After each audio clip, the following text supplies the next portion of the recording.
better never ends. In health, in performance, no matter your starting point, you can always strive for better. My name's Charlie Goodchild, I'm your host, and this is the Better Never Ends podcast. We've made it our mission to share with you the expertise and wisdom of role models and leading experts in their field, teaching us about how we can be better, telling stories about their journey to better, and inspiring you to discover yours. Very special welcome today to Millie Pickles, who is our guest today, and a very special episode, we think. We've just been talking off air. Is this our 50th episode? We think it might be. It's either our 49th or our 50th. So we're going to say for the sake of Millie being our special guest that today is our 50th episode. So thanks for those who have been here from the start, but also welcome to any listening for the first time.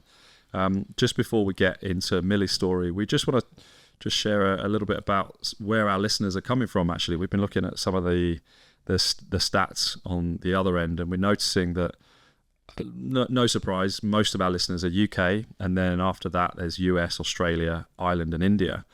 But we noticed that there's also quite a lot of listeners in the last year or so that are from some quite obscure parts of the world, which is really cool and something I hadn't really thought of before I started recording this podcast. Bermuda, Azerbaijan, Finland, I think Papua New Guinea, like countries that I would never have expected people to be listening to podcasts from, certainly to my podcast anyway. So it's really nice. If you are from one of those countries, we'd love to hear from you. So please reach out on Instagram at Better Never Ends or our email podcast at betterneverends.com. We'd love to hear from you. We want to hear where all these lovely listeners are from. But today we mostly want to hear from Millie Pickles, who is sitting in front of me here. And I know Millie from our physio engagement. So we started working together at the start of the year. Millie was put in touch by Josh Patterson, who many of you might know. I helped him towards his achievement of 76 marathons in 76 days in 76 cities. So that was really, really fun. And off the back of that, Millie was working with Josh for a bit, and Josh recommended seeing me alongside some of the other team from that. So we started doing a little bit of work around prepping her for her marathon effort, which she did a few months ago, and we'll get to that.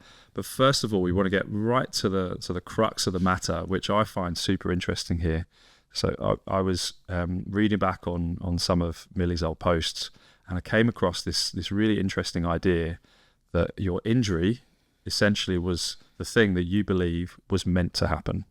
So I'll hand things over to you, Millie, because I don't want to ruin the punchline here. But can you tell our listeners why you think that that's the case? Yes. So I was 20 years old when I had my injury, and I got electrocuted and ended up losing my leg. And when my accident happened, I just knew in that moment that my life had changed forever, because I realised the value of life, and I just felt so grateful to be alive. So I was working at Chelsea Football Club at the time in marketing, and I realised I do not want to do that anymore. I just want to go and help people. And then I started posting on social media and grew a community. And in that moment, it was like everything just suddenly made sense, because I knew I wanted to help people. I didn't really know how.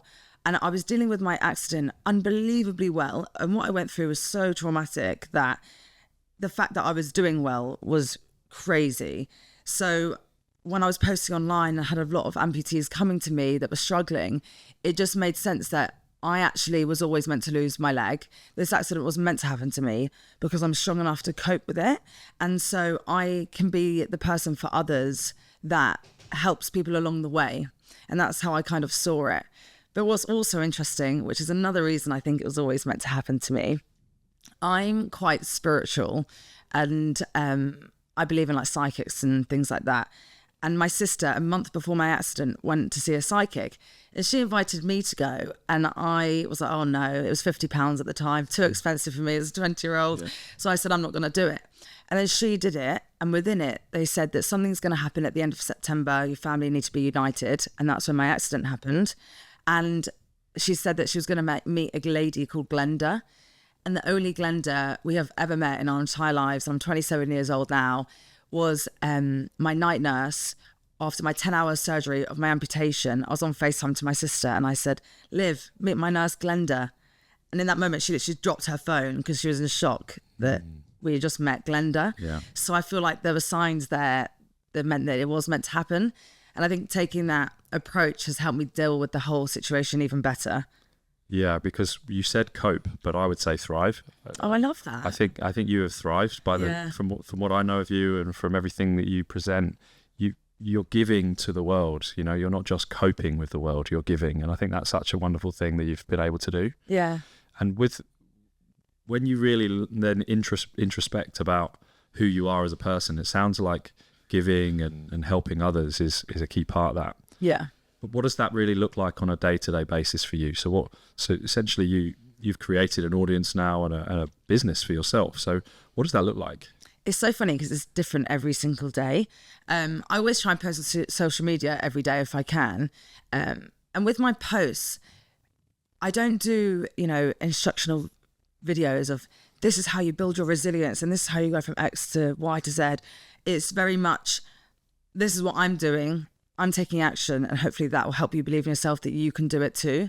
So with me doing the Red Bull 400 last year, which is the world's toughest, steepest 400 meter race, and becoming the first amputee to do it, and then going on to do the London Marathon, I just wanted to show people if you put your mind to something, you can really achieve it.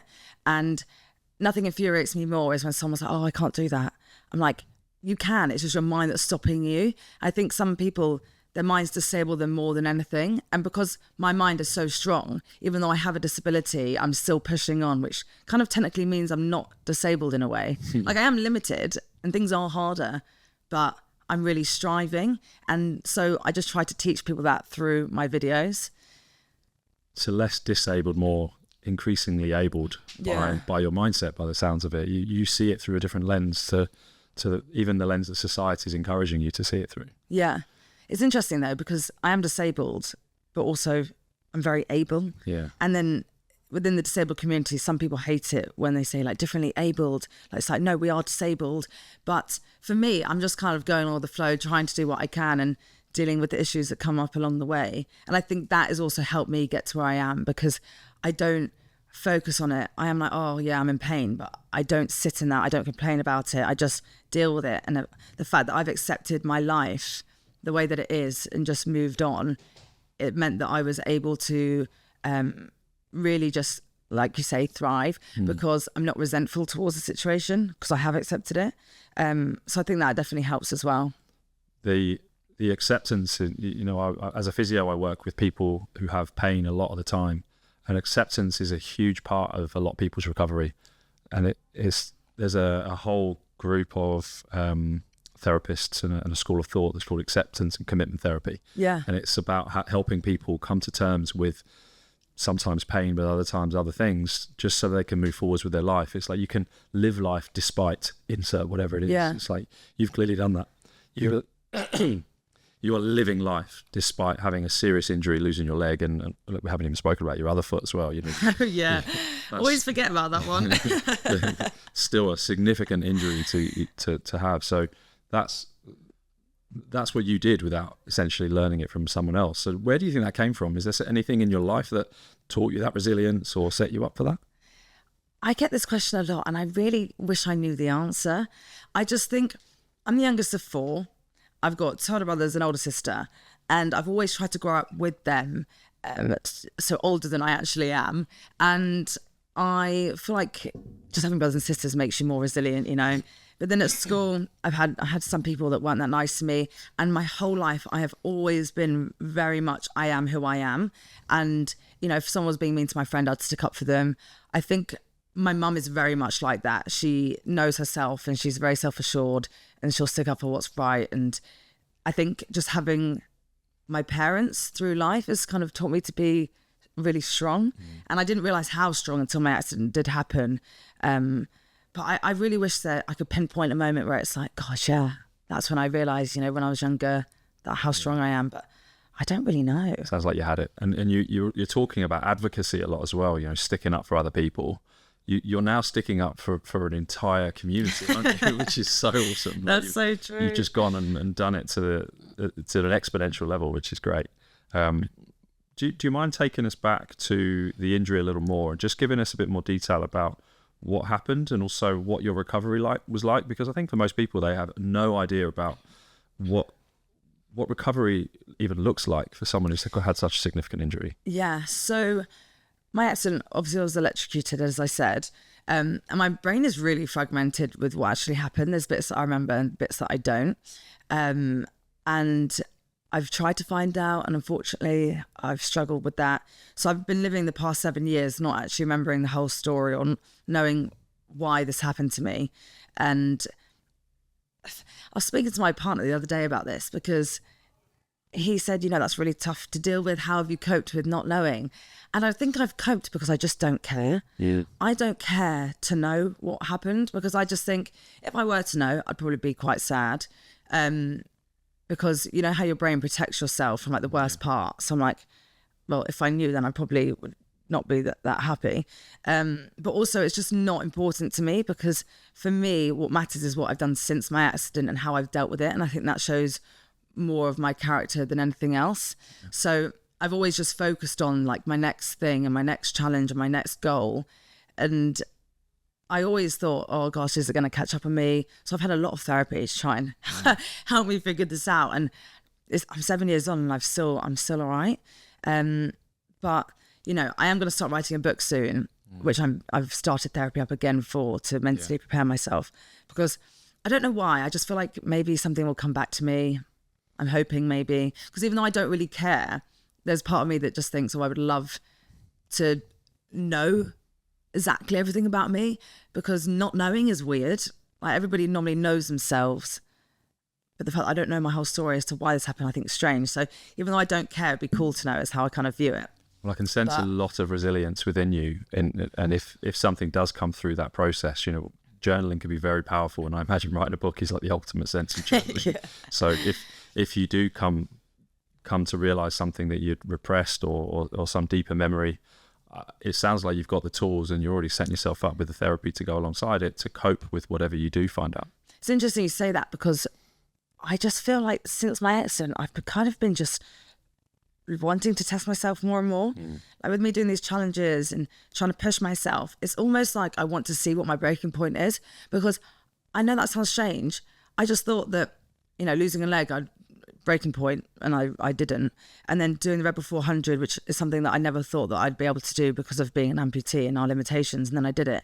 And then the London Marathon, I thought that I would really struggle mentally, and I didn't in the slightest, and I was gutted about it. So I feel like I'm constantly looking for like something, and it dawned on me recently, maybe that won't happen, because I've literally lost a leg and I was fine, but it's almost like I'm searching for something, which I think is quite fun. But yeah, I'm not sure. Anyway, that's that. So that's the like mental recovery of my accident. But in terms of the physical side, I was in hospital for 2.5 months.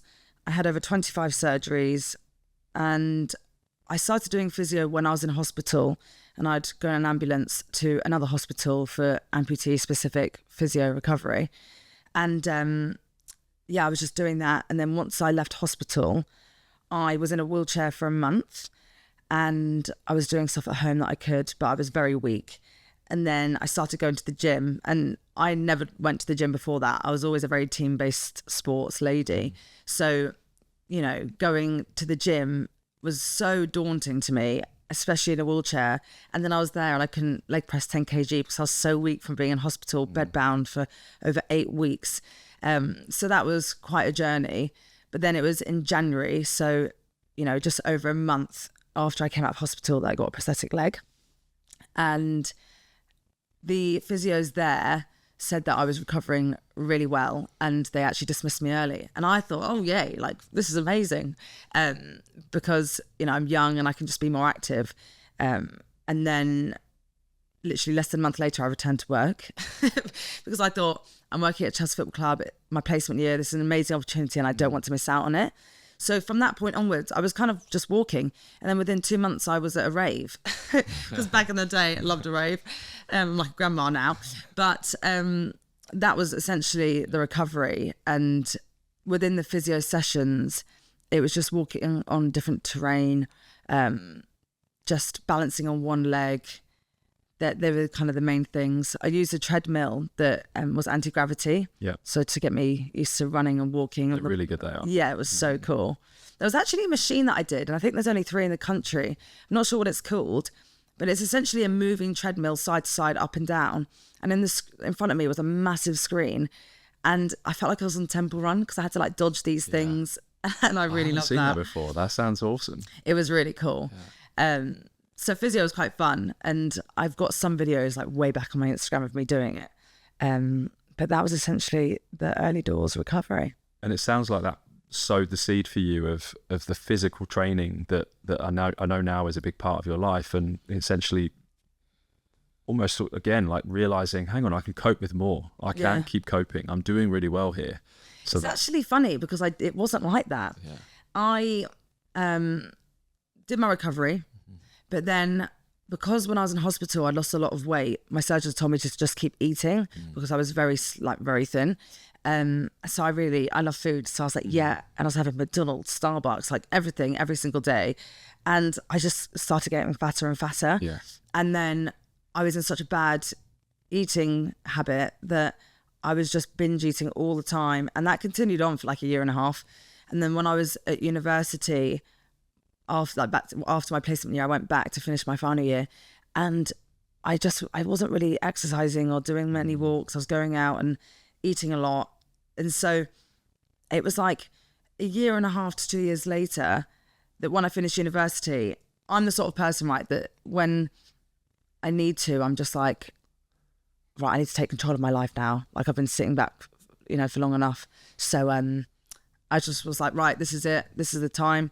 I started to train, lose weight, and I became a Gymshark athlete within 6 months. So it was really just after university that I was like back to my sports ways, because I've always been a very sporty person. Yeah, I think most people at university go through some bad phase of eating, some bad phase of drinking a bit too much. And I think that's quite common. It sounds like you were just a normal uni student. Yeah, that's true. Yeah, and you come out of it and actually probably clicked into your training a little earlier than some might. What other complications have you had? In fact, actually, do you mind just telling the audience a little bit more about the disability that you do have? So what is it that's now? Yeah, so I'm a right leg below knee amputee. But I was thinking I'm actually kind of technically a double amputee because I don't have my big toe on my remaining human foot or half of my fourth toe. So I've kind of got like 3.5 toes, which actually causes me a lot of issues. Yeah. Maybe more than my amputated leg, in different ways, I guess. Tell us about those issues, because we spoke about these in some of our physio sessions. Yeah. So with my foot, because I don't have my big toe, well, people say it's harder to balance, but I do have my bone underneath the big toe. So, and I've got incredible balance. I've been practicing over the years and brushing my teeth on one foot and whatnot. But essentially my foot kind of collapses. Yeah. And I don't even know what part of that foot is called. What's this called? Yeah, the forefoot. So yeah. I get a lot of pain there, and then the arch of my foot suffers. So it's just pretty painful. And then where I did have a big toe, I have a massive scar, and essentially I had to have, back in the day, blood vessels transferred from my leg that's now amputated to my foot, and I had to have a 72-hour surgery to make sure that everything went really smoothly. And that was quite a challenge. And then when I was doing the marathon, that scar completely broke down and was bleeding through my shoe, and it was very painful. So that foot is very sensitive. Yeah. And the other part as well is when you run, you tend to work through your big toe a lot. Yeah. It's like the lever point. So you then have to adapt and compensate and find another way of levering. So that no doubt increases the stress through the scar, which makes the scar more likely to open up. It also causes more pain through the foot, more stress through the calf. And actually, when we tested your calf was actually really strong. Yeah, so, what the hell? So you've adapted, one of your adaptation strategies has been to have an incredibly strong calf, because you've clearly not got so much leverage through the big toe. And a very clever adaptation by the body, a necessary one, but one that will still cause problems, as you found out, when you're still running very high volumes and distances. Yeah. What was also cool in one of our sessions was obviously my amputated leg, it's so much harder to target. My muscles, it's just so much harder. And then we did that strap around my amputated leg to test my strength. And even though my amputated leg looks visibly smaller, it was really similar strength, wasn't it? You still had it. So when we did, dynamo strength, so like isometric strength of your quadriceps, we had to strap it around the stump just below the knee. But yeah, even though it was really hard to replicate some of the strength exercises in the gym, the actual strength was pretty good, wasn't it? Yeah, it was the same as the other We side. were so shocked. It's like 0.2% or something difference. Yeah, and I guess that just shows that even though you're not working things in the same way, you're still working things. Yeah. You're still working your right side above the knee a lot, and it looked visibly different. Yeah. But the strength was still there. So super interesting. So crazy. Yeah. And how have you struggled with phantom limb symptoms over the journey?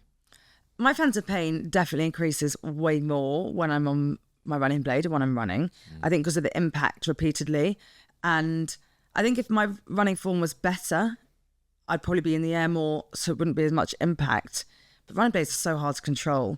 And I mean, I am pretty strong, but I need even more strength to really like nail it, to be able to do good running form over a really long distance. So I do find that when I'm running, I get more pain. And generally day to day, like I've got it right now. I can feel my toes that don't exist moving around.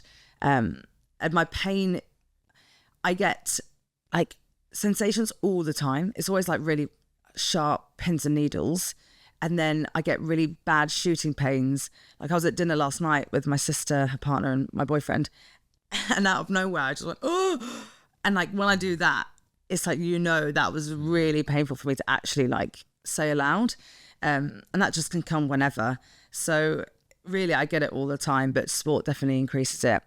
And I actually got a new prosthetic leg recently, and that has increased my pain as well. I think the difference of legs. Is that generally the thing that will amplify the symptoms change? Is it some kind of change, like an increase in something or a change in something? Yeah. Well, that certainly makes sense from my physio brain. It's just so interesting that you, despite having those symptoms all the time, you still cope so well. That and this is where that resilience, I think, is so key for you. And you don't know where it came from. It sounds like there's a good amount of genetics there, and you had a really safe household, which really helped it. And you've clearly been tested, and you've passed. But that resilience to still live a very productive and effective life despite having these symptoms, every day in, day out. Because I know many people, I see them in clinic, they really struggle. Yeah. Not necessarily phantom symptoms, but like symptoms that distract them, cause them to not be able to focus on what they need to do, and you're still cracking on. Yeah, the thing is, you literally can't do anything about it. So you either deal with it by complaining about it, or deal with it by just dealing with it and moving forward and doing what you can. Because why be bothered about something you can't control? That's kind of how I view it. Like you were saying, I am very lucky with the environment that I grew up in and everything like that. But I'm also very proactive on my self-awareness. Like if I'm struggling with something, I'll write it down, I'll journal it out, I'll figure it out. I'm a very solutions-based person. I'm not too emotional. So I think that helps me as well. Just be like, right, what do I need to do? How can I fix my mind? What do I need to sort out? If I am in pain, what can I do about it? If I can't do anything about it, then just deal with it. So I just always like to get to the root of my problems to help me deal with them. Do you think you could help other people in the way that you do if you didn't help yourself so well? You sound very effective at helping yourself and focusing on you. Yeah. How does that, is that a deliberate thing, or is it something that's quite natural to you? I think it's quite natural. I am somebody generally that gets, works really hard and then can get burnt out. So I guess I don't look after myself too well in that way. But I am definitely aware of that, and I'm working on that. And I'm learning to say no to more things so I can actually just look after myself, because if I'm not looking after myself, I can't look after anyone else, So it is super, super important to prioritize yourself. And I think, sometimes when you feel like, oh, I don't want to let that person down, by doing that, you're letting yourself down.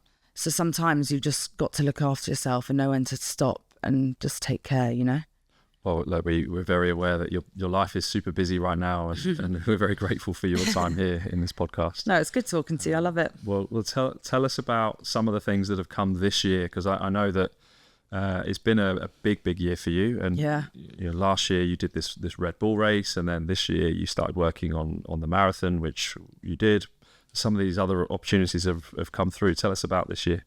This year has been crazy. I actually got 2024 written on our necklace because I was like, this is just a crazy year. So obviously doing the London Marathon, that was the most amazing experience. I loved it. If you'd ever run a marathon, really recommend. It's just so much fun. And just the vibes are immaculate. Loved it. And then what did I do next? I had a bit of a break, went to Bali because I was like, need to look after myself.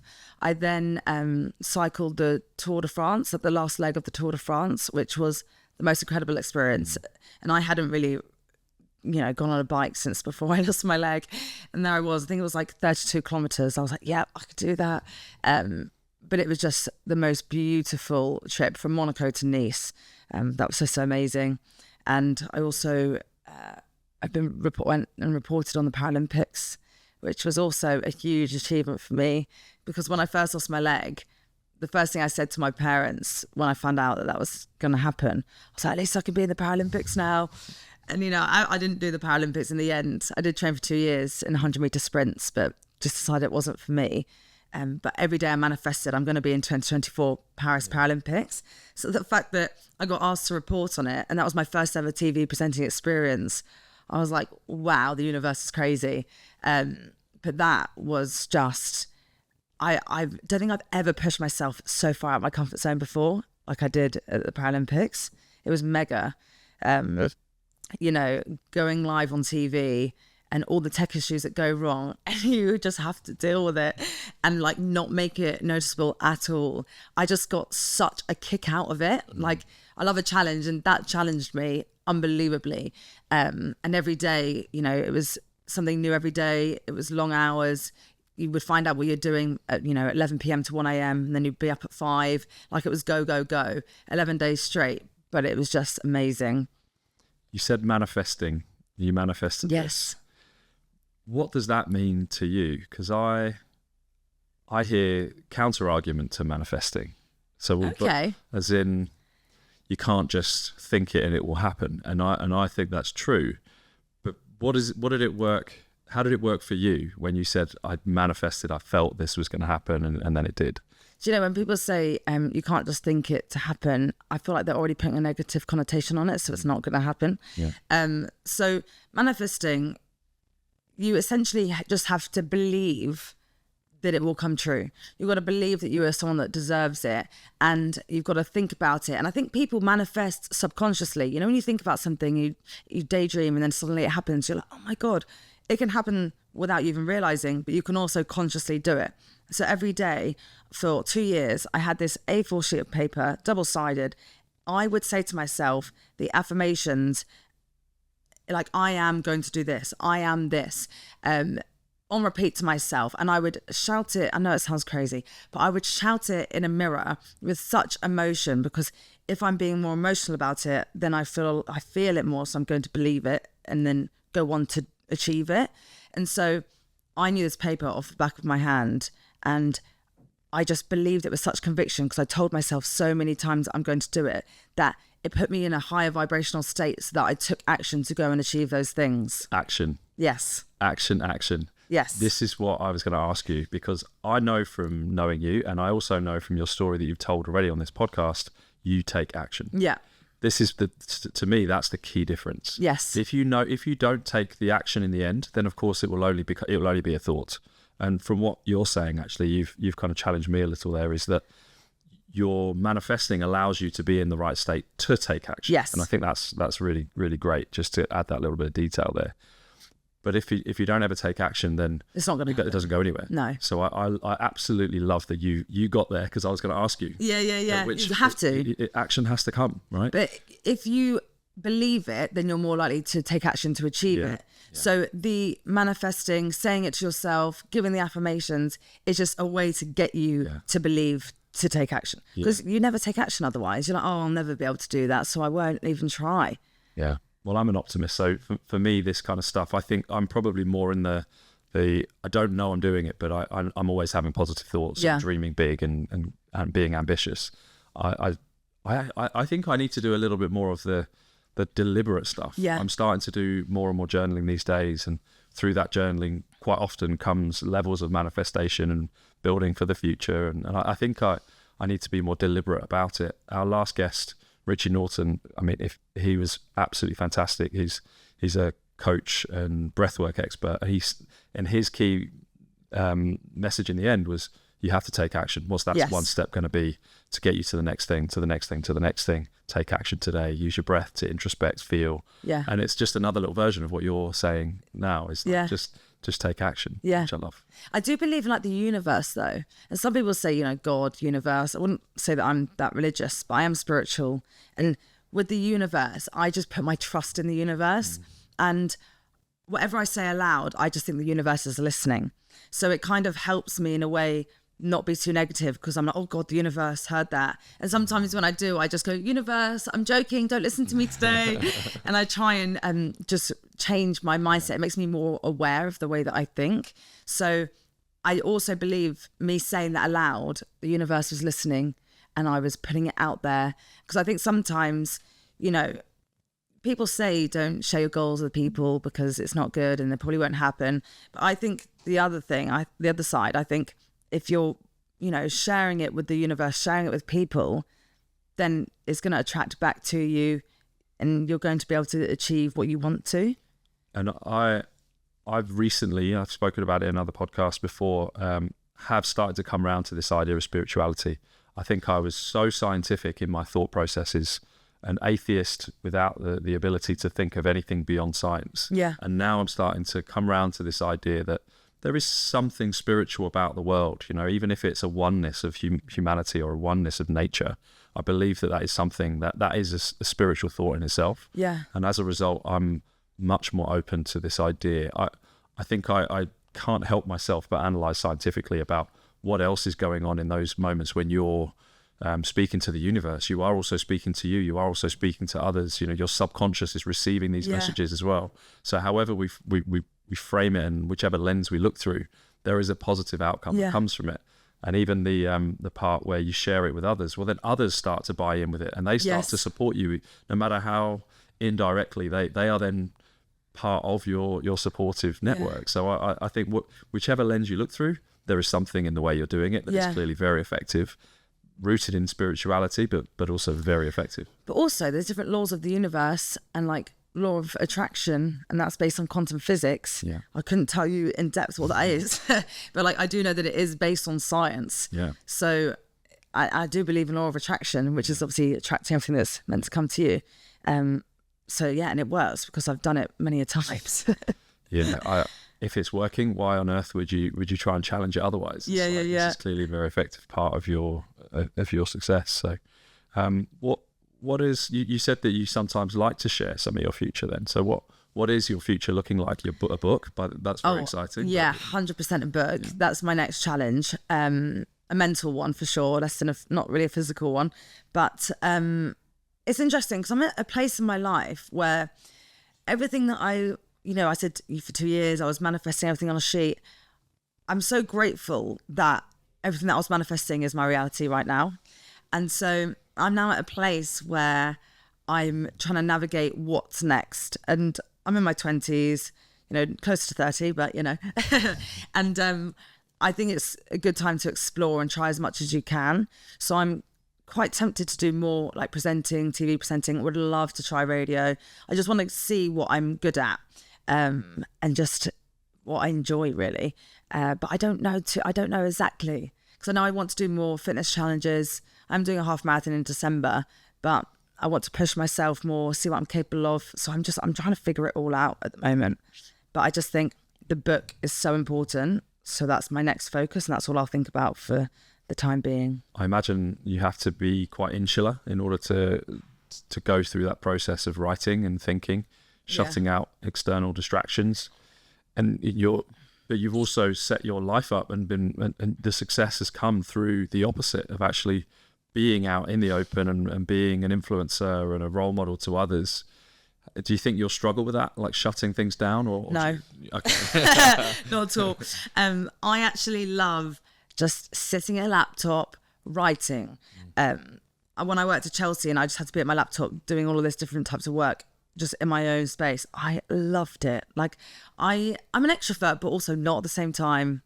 I'm not really sure, because I love being on my own. I love my own space. I love getting into bed, and I get a lot of energy just being by myself. But I also love talking to people and an ambivert. An ambivert. Yeah. Is that what it is? Yeah. Mixture So it of means both. you're somewhere in the middle on the continuum, and you get energy both ends. So so I'm probably a bit of that as well.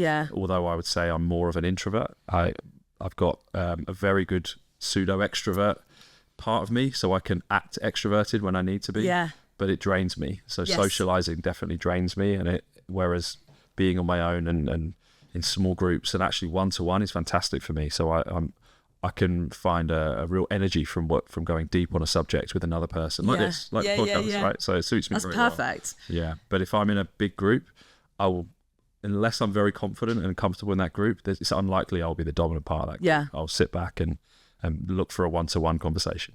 It's funny because I am also like that. And I think because of my job, people would assume, because also I do a lot of motivational speaking and done it to like 500 people. So you would think that I love, the attention and being on stage, but I actually hate it. I am not somebody that enjoys that. And when I'm in a big group, if my mum's there or my partner, I often find that I'm drawn towards them. I'm looking at them because I don't actually feel that comfortable. And I love one-to-one. So I think that I've never really shared that before, but I think that would surprise people. Yeah. However, you like the challenge of it, because that's the same as me. Yeah. If I get the opportunity to speak in front of people, I will do it because I want to take myself out of my comfort zone to learn that skill so that in the future I can be better at it. Yeah. When I remember being 16 years old, maybe 15, not sure what I wanted to do with my life, and being intrigued by going into the army. And I only wanted to do it if I was going to go in as an officer. So to do that, you have to go through the Sandhurst officer training. And I knew I was going to get the grades for it. So I went to an interview it wasn't a proper interview. It was like an experience to kind of talk with a general. So I went into London with my dad and I sat in front of this guy, and he must have just said something super simple like, "Hey, why do you want to be in the army?" I froze. I couldn't talk. My throat closed up. I for about 2 minutes, I just couldn't talk. And it was this moment of like, I couldn't believe it happened to me. And now reflecting on it, that introvert in me just couldn't handle this new environment, going to London, this guy in front of me with all these badges and this super important man. And he was asking me about something that just hit something really intimidating in my brain, and I couldn't do it. So since then, I've come a long, long way, being able to talk to class, to being able to give presentations at university, speaking at conferences. It's still very hard. Yeah. But each time I do something, I then realise I can do it, and it's less intense the next time. So was it like that's the pivotal moment that changed everything? I just remember how I did not ever want that to happen again. And I remember I had to come up with a solution to that, and I had to figure out, I don't remember what I did, but I remember just going, that can't happen again. Yeah. Being really surprised and really shocked at the intensity of how I felt, and just deciding, no, that's not how I want my life to be, because that situation will happen again. Thing is, that's resilience, because a lot of people could easily be like, I am never doing that again, and then just going the complete other way. But you were like, no, that's not going to happen. I'm going to grow from it. Well, I'm so ambitious that it was like those things wouldn't have worked together. Yeah. You can't be ambitious and toxically shy. I was just like, could not do it. I was just too. So I had to. That was the pseudo extroversion bit. I have to learn the extrovert mask, and I now share that it is a mask for me. I'm not an extrovert, but I can do it. I've learned the skill of it. I remember at school, like realizing that, hang on, if I'm the introvert and the shy one around here, I'm not going to get on very well around this group. So I need to learn how to do that. Yeah. So it's something that I was conscious of. Just to fit in and be friendly. And by the end of school and college, I had a very good group of friends because I'd learned how to be a bit of an extrovert around them. But going back to our original point, I totally know what that feels like. Yeah. I then need to be alone for a while, and then need to be calm and quiet and recharge. That's important for me. It's funny because I would say growing up, I was the biggest extrovert. And as I'm getting older, I'm changing more. And I'm an ambivert, is it? Ambivert, yeah. Yeah. Because, definitely over the past few years, I'm definitely more introverted.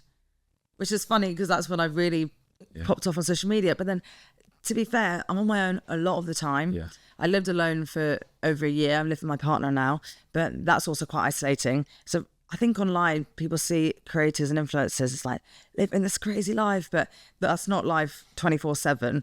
And, a lot of the time I am on my own working. So it's probably from my environment that I've been impacted in that way. Do you mind sharing a bit about your process? Because I remember feeling quite impressed and like, oh wow, that I didn't expect there to be such a creative process to the work you do. And that's certainly ignorance on my part, because now I look back, I'm like, well, obviously, you put really good, great content out there that's clearly very well curated. But do you mind just sharing some of your process? So when I worked at Chelsea Football Club, I did partnership marketing and some venue and hospitality marketing. And working there massively helped me with my job now. And I did also study marketing at university. So I've got a marketing head on me.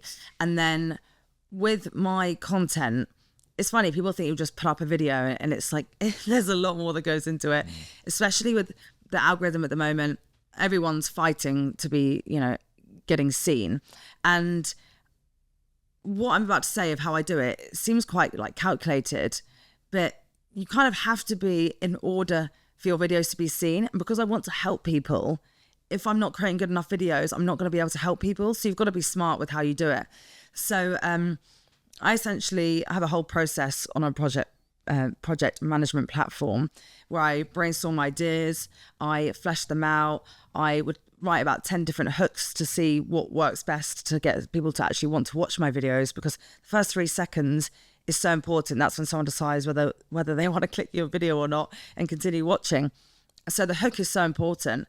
And then it depends on the content. If I film me going on a run, for example, and something's happened, I will write the voiceover as like a start, middle and end, and take people on the journey that I went on when I was doing that run, and like really bring people up with me and bring them down, to try and replicate how I was feeling essentially. And I do that with music and audio and sound effects, and like my tone of voice. And then at the end, I do a like call to action, whether it's like to follow me or check something else out. And like doing content series so people can come back and watch more of your content so they can be helped even more. But there's so much to social media. I mean, I do TikTok and Instagram. I'm just starting YouTube and I'm, prepping all them videos to go live. But, there's different, on Instagram, you've got stories, you've got broadcast channels, which are good for building a community. You've got reels, you've got carousels, you've got photos, and it's so overwhelming. Like, what do I even do? And then you've got TikTok, which is a whole different kettle of fish. Like, it's completely different. But I just think it's understanding what your goals are, what you want to achieve, where you want to go, how you want to impact people, that will decide how you approach social media, essentially. Well, it sounds very much like your main mission is helping people, actually, which I love, because that you're right. It can sometimes come across as cynical in that you have to work with the algorithms, but I don't see it that way at all. I think if your main mission is helping people, then getting bigger reach and therefore impacting more people's lives, helping more people, then shines through in a very genuine way. So I don't see that's a problem. I think the thing is, I'm so passionate about marketing, hence I've studied it for so many years. And there is a part of me that thinks, I should create a business that helps other people that want to help others grow, because I've got this knowledge and expertise. But then I do so much as it is, and my thing is like resilience online, so it feels very strange for me to start creating marketing business. But I'm someone that likes to do a lot, so... Yeah, you've already recognised this burnout characteristic that can come through, and I certainly recognised that. We spoke about it just off air as we were getting started, and I wonder whether, and this has certainly been the case for me, I've needed to take more time off in the last few years since increasing and ramping up my working intensity. So as a byproduct, I need to then recover more. So I wonder if some of that introversion leaning is almost like a recovery strategy, actually, a very sensible recovery strategy. That's smart. I hadn't thought of it like that, but that could be it. Yeah, like you're craving it because you're putting so much into your work, and that actually it's just a necessary part of maintaining energy. So that the extroversion is still a big part of who you are and how you are in day-to-day activity, but you just need a bit more recovery, perhaps. Are there any other things that you start to notice around burnout that you have to act on and you have to respond to?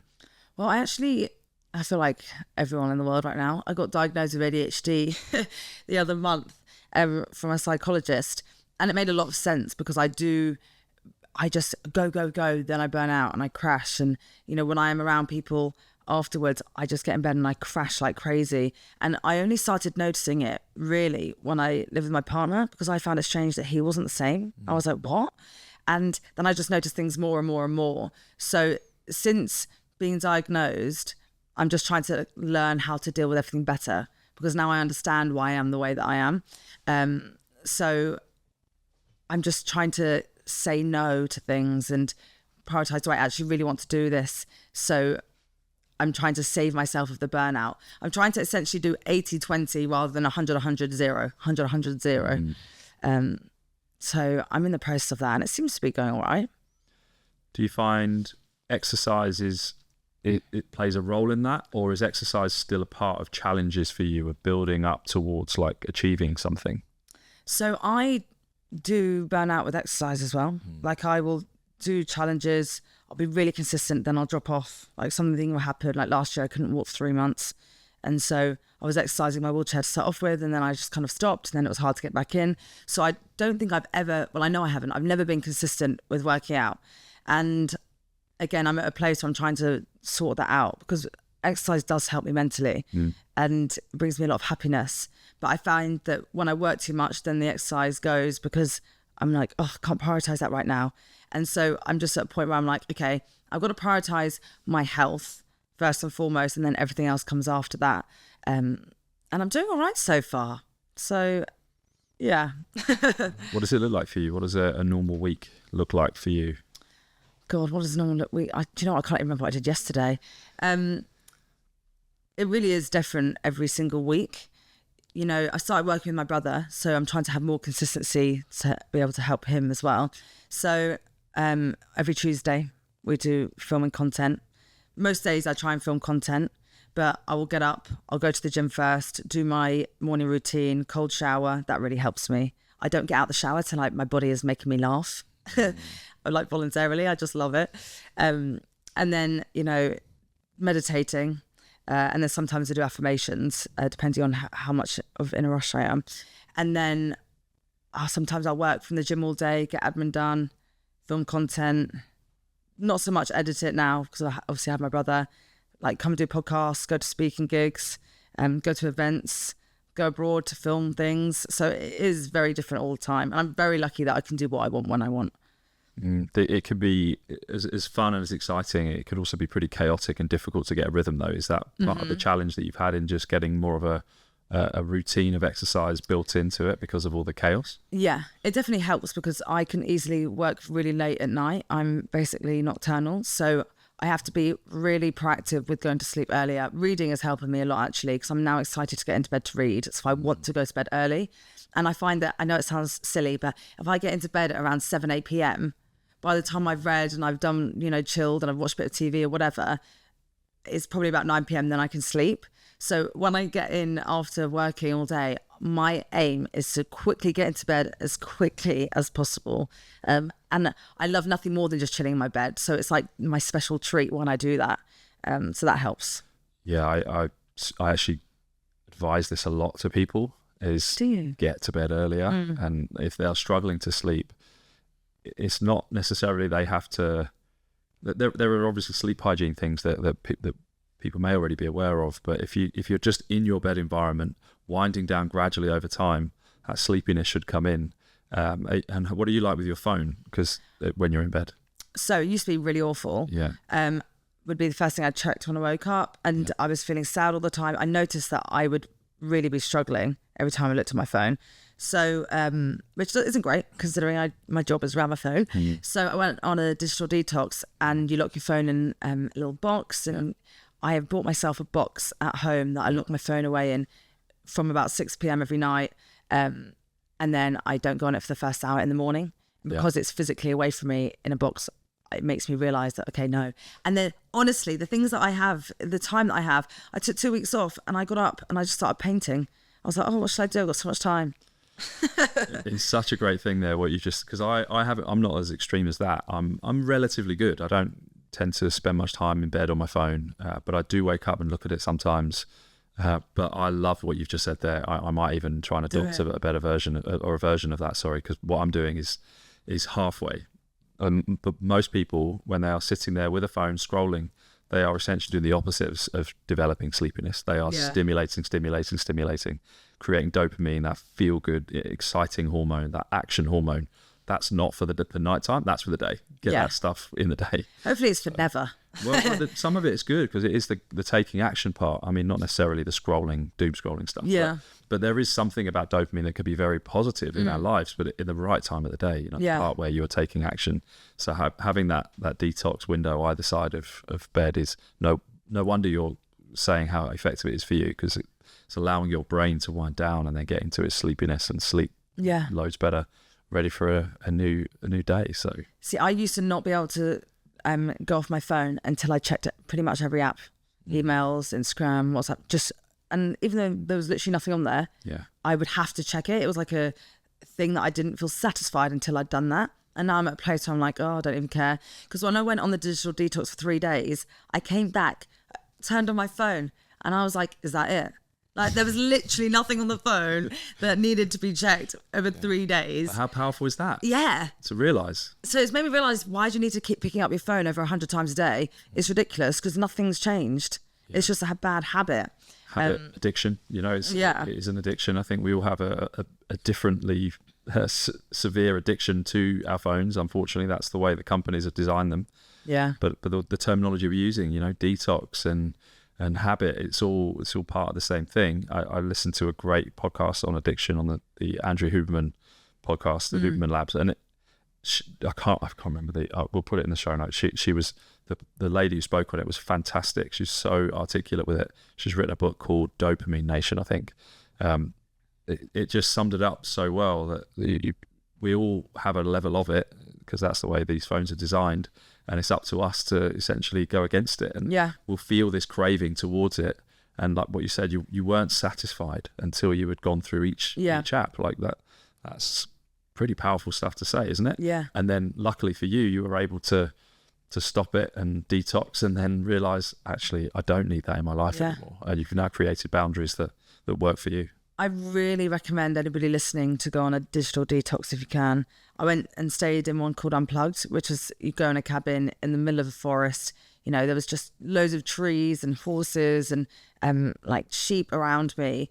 And I just was there, just, playing Scrabble, doing really simple things, and it made you enjoy the simple life. And I think the stark contrast is what really helped me realize, oh my God, I've got issues and I need to implement good, routines and habits around my phone. Because at the end of the day, we were saying about taking action. The biggest thing that really is disabling us is distraction, which is coming from our phones, that addiction. So I find that if I'm scrolling, I quickly have to have the awareness to realize what I'm doing and then put my phone away. Because even that, you just get lost in it. So it's just having that awareness to then be like, no, I'm not going to do this to myself. Well, I don't know if this is the correct definition of the word distraction, but is it not just distance from action? Distraction. Yeah. So that's so true. Perhaps that's part of what's going on with us here is that we just need to create more time to do something meaningful with our lives and take action. Yeah. The part for you that's tricky is that a lot of your success comes through action on your phone. I know. So that's why the boundaries are so important for you. But I wouldn't be surprised if lots of people listening would also find the same benefit from creating better boundaries around use of their phone. Yeah. I think as well, because my phone is my work phone and personal, I probably need to get different phones. Yeah. Because I used to be so good at replying to messages. Now I get so unbelievably overwhelmed. I am awful at replying to people because I look at it and it's just like, wow, it's too much. So that's something I need to work on. But yeah. Well, this podcast was originally due for a few months back, and was it just after the marathon? Just after the marathon, yeah. And look, April time. You just took a little longer to recover, so it wasn't going to work. But I could tell you were busy, so we just left the time, and you were very kind to come back to me on it, actually. So thanks very much for making this happen. Things I wanted to do it, and also it's fun because you have more to talk about now. It is, yeah. We said done more things. Yeah, we did. And do you have any messages? Like this podcast has hopefully not spoken so much about your disability and has spoken much more about your ability. Yes. But do you have some messages for people out there maybe who do have a disability and they're struggling to find their own voice, their own path through to finding their ability? I think when you're disabled, it's very different. Every disabled person is very different, and even amputees, they might seem similar to me, but they have their own struggles. And I think it's just the learning about your own boundaries and what you feel like you are capable of, and not comparing yourself to other people that you see online or even in person. because only you can do what you can do. And you know yourself better than anybody, so you know what that line is. Yours might not be a marathon, it might be, you know, doing a 10K, or you might find that you like rowing or whatever it might be. Just do it for you and try your best, and that's all that you can really do, you know? I think you are so sure of yourself that you forget that other people aren't. And the only reason I say this is because I don't think I knew who I was until I was in my 30s. Really, like what really makes me tick, what, or at least I didn't know how to define it. I kind of was acting based on my general guiding light, you know, but I don't think I really knew it until I thought about it, and I started reading a few books that really helped me to introspect and learn who I am and what makes me tick. So I would actually add an addendum to what you've just said there, and that for those who don't yet know who they are and don't yet know themselves that well, be curious. Really try and find out what it is that makes you tick.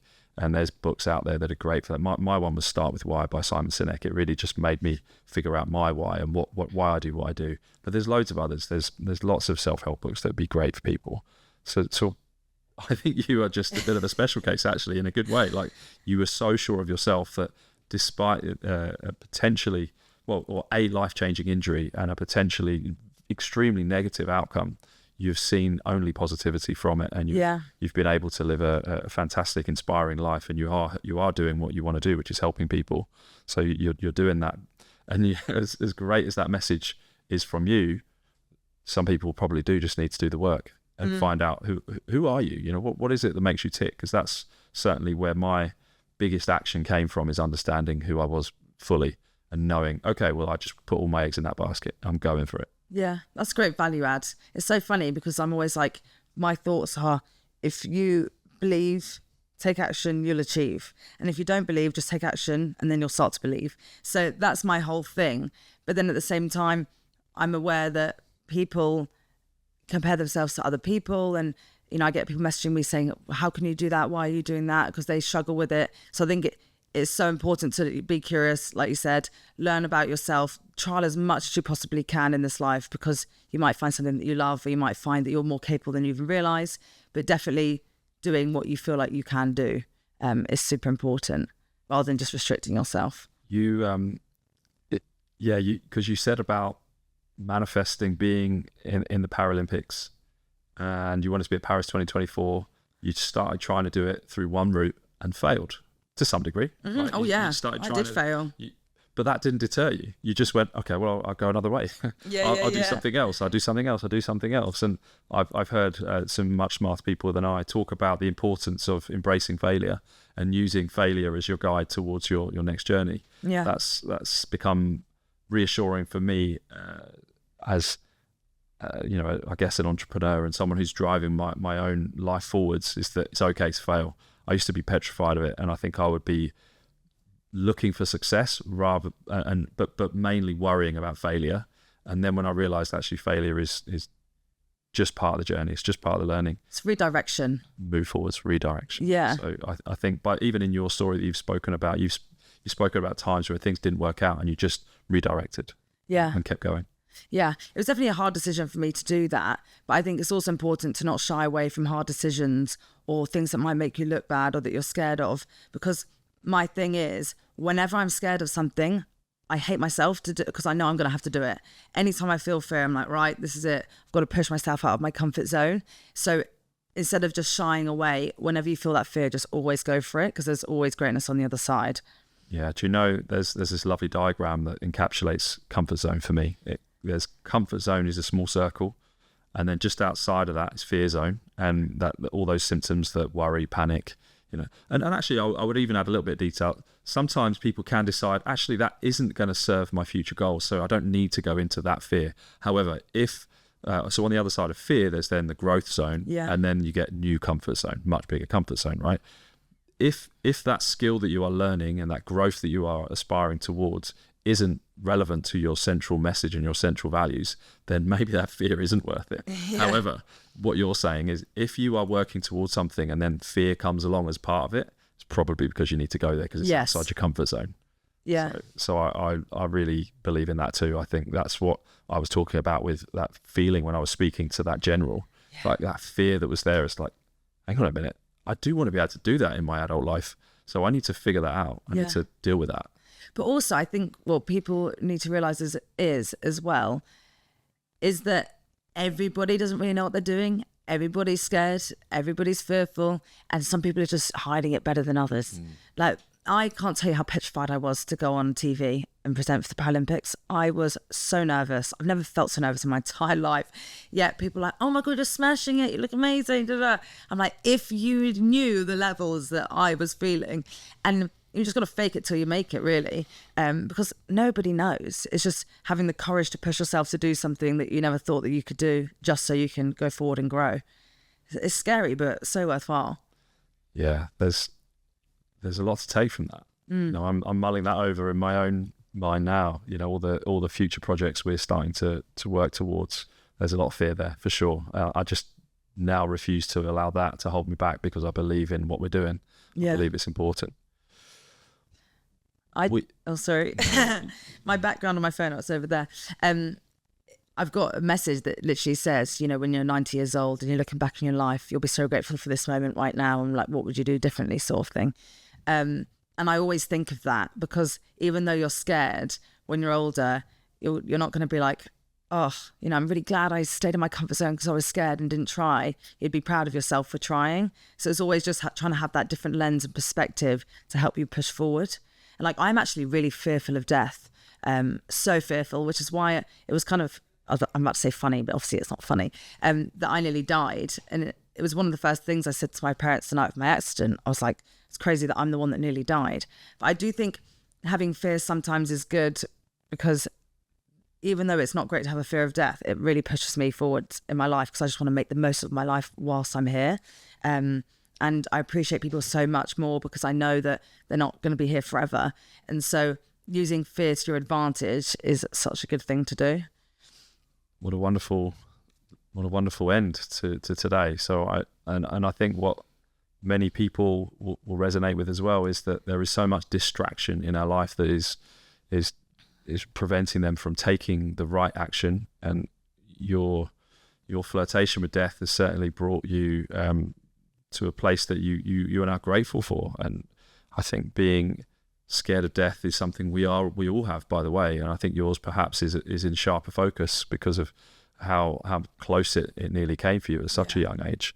There's so much inspiration to take from your journey, and you have so much wisdom. And I think sometimes perhaps you don't take you don't realize kind of some of the strengths that you have, and you perhaps maybe not take them for granted, but forget that others don't have those skills. And I certainly didn't when I was your age. So it's great to have you on talking about these things with such vulnerability and also such clarity, and having those skills to share with others, actually. And I remember being blown away by your process and really being impressed by you as a human. You've gone on to do incredible things. So thanks so much for coming in. I do just want to finish with something which, again, I'm finding with people that really do inspire me. They've almost already said it, but what does better never ends mean for you in your world and in your life?